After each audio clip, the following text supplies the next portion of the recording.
All right, so what happens when the supposed future of computing crashes headfirst into the undisputed king of online video?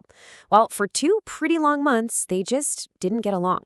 So today, we're diving into the story of YouTube's kind of dramatic delayed arrival on the Apple Vision Pro. I mean, this was the question on literally every early adopter's mind, right? You've just dropped a ton of cash on this future of computing. You unbox it, you're ready to blend your digital and physical worlds.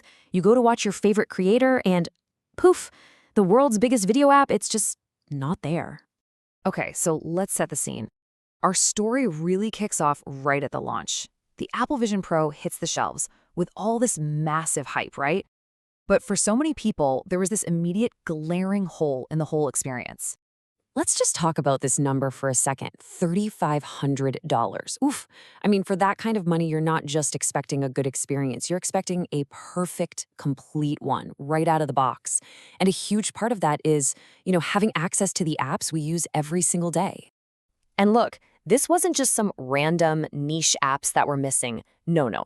We are talking about the absolute titans of entertainment. At launch, there was no native app for YouTube, or Netflix, or Spotify.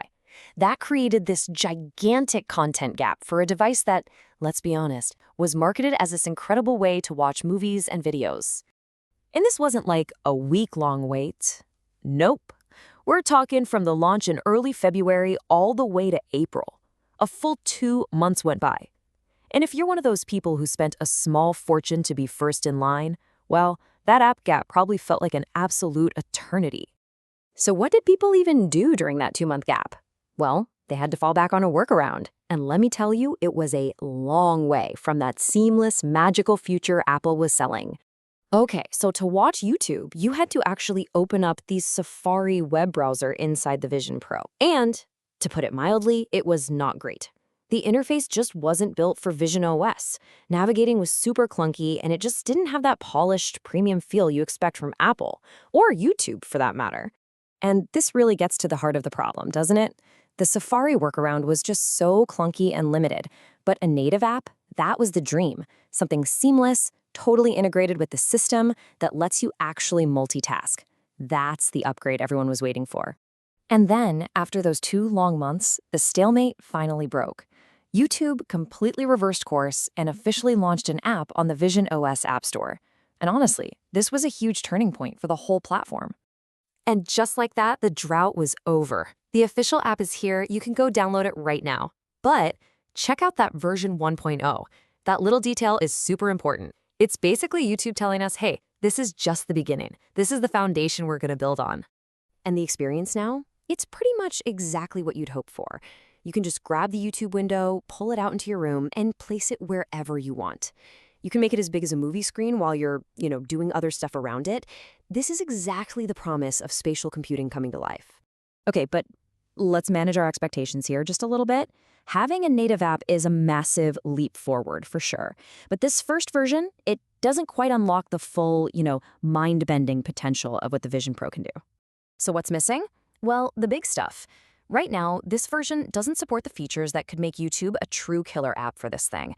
We're talking 3D video and those fully immersive 360-degree experiences. For now, it basically works like a really polished, resizable iPad app that's just floating in your room. Don't get me wrong, it's a fantastic start, but the journey to a truly immersive YouTube experience, that's really just getting started. But look, YouTube finally showing up is about way more than just watching cat videos in your living room. It's a huge signal about the health and, really, the future of the entire Vision Pro platform. And yeah, that's really the bigger picture here.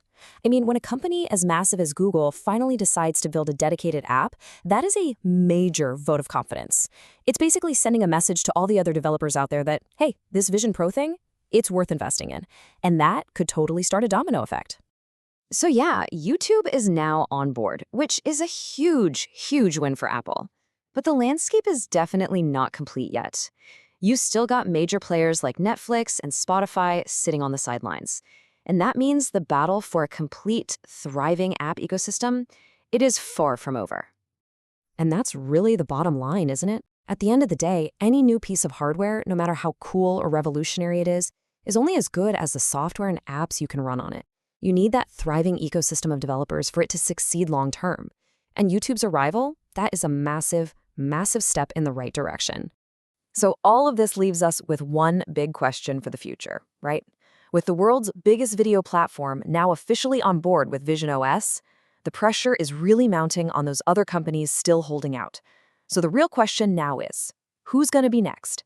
I guess that's what we'll all be watching. Thanks for tuning in.